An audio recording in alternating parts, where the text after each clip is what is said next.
हमारी कहानी कुछ इस प्रकार है।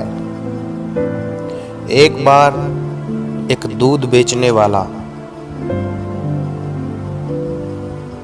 एक नदी के किनारे अपने दूध में पानी मिलाने के लिए जैसे ही अपने ड्रम को नदी के अंदर डुबोता है तो उसके ड्रम के अंदर दो मेंढक पानी के साथ आ जाते हैं। एक मेंढक मोटा होता है और एक पतला होता है, और वह दूध वाला इस बात से अनजान दूध के ड्रम का ढक्कन बंद कर उसे अपने घर पर ले आता है।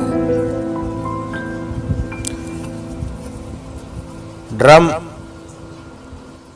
जैसे ही उसने वहां पर ले जाकर रखा, वह अपने दिनचर्या के दूसरे कामों में लग गया। मोटा मेंढक पतले को कहता है कि भैया, अब हम बचने वाले नहीं हैं, हमारी मौत तो निश्चित है, हम नहीं बचेंगे।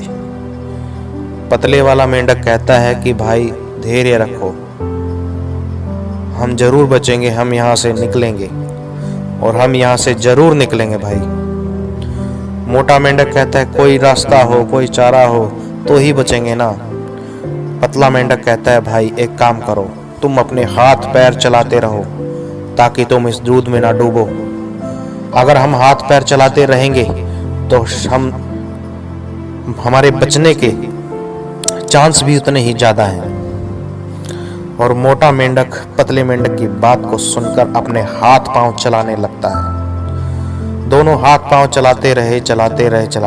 थोड़ी देर बाद मोटे मेंढक को थकान महसूस होती है और वह पतले मेंढक से कहता है कि भाई अब मुझसे ज्यादा हाथ पैर नहीं चल रहे, हम जरूर मरेंगे, क्योंकि मुझे नहीं लगता कि कोई यहाँ आएगा और ढक्कन खोलकर हमें बाहर निकालेगा।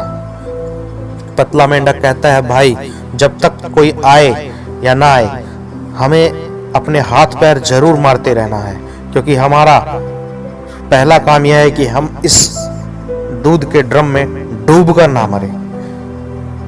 मोटा मेंढक के अंदर उसकी बातों से थोड़ा जोश भरता है और वह फिर अपने हाथ पैर मारने लगता है। दोनों मेंढक अपने हाथ पैर मारते रहते हैं। समय बीतता रहता है और पतले वाला मेंढक अपने हाथ पैर मारता रहता है। मोटे मेंढक के अंदर अब इतनी ताकत, इतनी क्षमता नहीं बची थी कि वो हाथ पैर मारे, और वह पतले मेंढक को बोलता है कि भाई अब तो मेरे से हाथ पांव नहीं चल रहे, अब तो मरना तय है, और हाथ पांव मारने का फायदा भी क्या है जब हम यहाँ से निकलने ही वाले नहीं हैं। पतला मेंढक कहता है कि भाई हाथ पांव मारते रहो, हाथ पांव चलाते रहो, क्योंकि अगर हम अपने हाथ पांव चलाते रहेंगे, हम कुछ ना कुछ करते रहेंगे, तो हम निश्चित रूप से यहाँ से बचकर निकल जाएंगे। पतला मेंढक एक आशा में अपने हाथ पांव चलाता रहा, एक उम्मीद में अपने हाथ पांव चलाता रहा, अपने आप को पॉजिटिव रखते हुए वह अपने पांव को मारता रहा दूध के अंदर।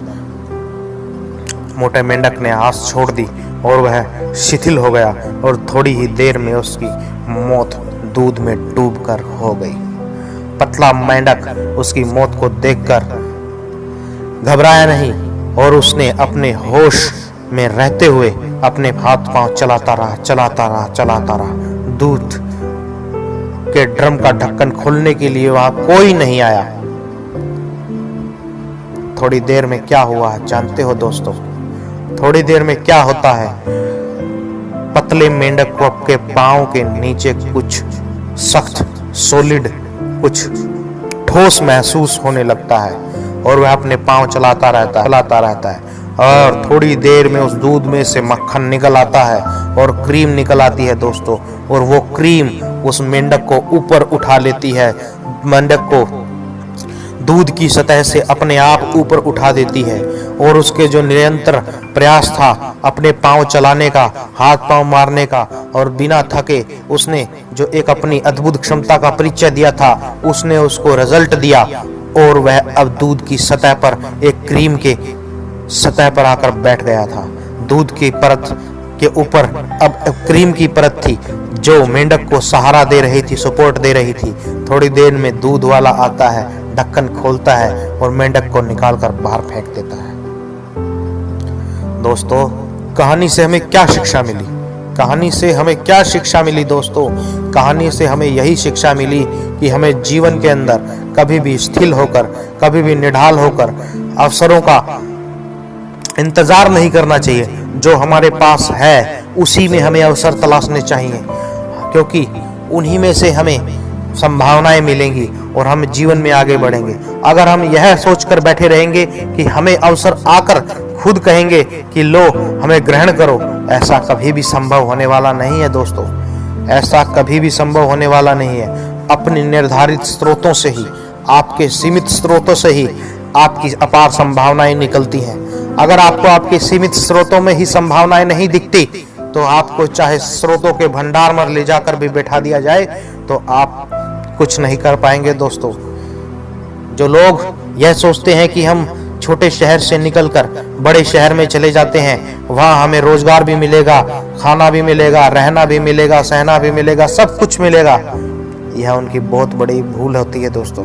क्योंकि वह अपने आसपास के माहौल के अंदर जो संभावनाएं होते हैं उनसे परिचय नहीं करते। अगर ऐसा ही होता तो कुछ जो लोग बड़े शहर के रोजगार नहीं रहते, बड़े शहर में भी बेरोजगार होते हैं दोस्तों। वो काम क्यों नहीं करते? वो काम नहीं करते क्योंकि उनकी नीयत ठीक नहीं होती। अगर एक छोटा इंसान, अगर एक छोटे शहर का आदमी भी अपने शहर के अंदर काम धंधा करता है तो उसके अंदर भी उसे तरक्की मिलती है। दोस्तों, कहानी का मतलब ये है कि जीवन में कभी भी खाली मत बैठो, हाथ पांव चलाते रहो और आप खुद देखेंगे कि आप अपने आप ऊपर उठ जाएंगे। आपको कुछ नहीं करना है, बस आप अपना काम करते रहिए, धीरे धीरे लगे रहिए।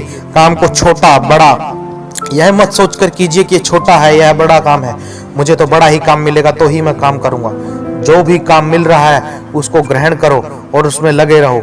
धीरे धीरे आप महसूस करेंगे कि आप उसी काम के अंदर, उसी फील्ड के अंदर बहुत बड़े बन गए हैं। दोस्तों, अपनी क्षमताओं को पहचानो और जब तक कोई मजबूत डाली हाथ में ना आए तो कमजोर डाली को पकड़े रहो। कहानी का सार यही है कि कभी भी खाली मत बैठो।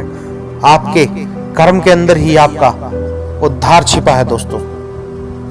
अगर कहानी अच्छी लगी हो तो लाइक, शेयर और सब्सक्राइब जरूर करें। धन्यवाद।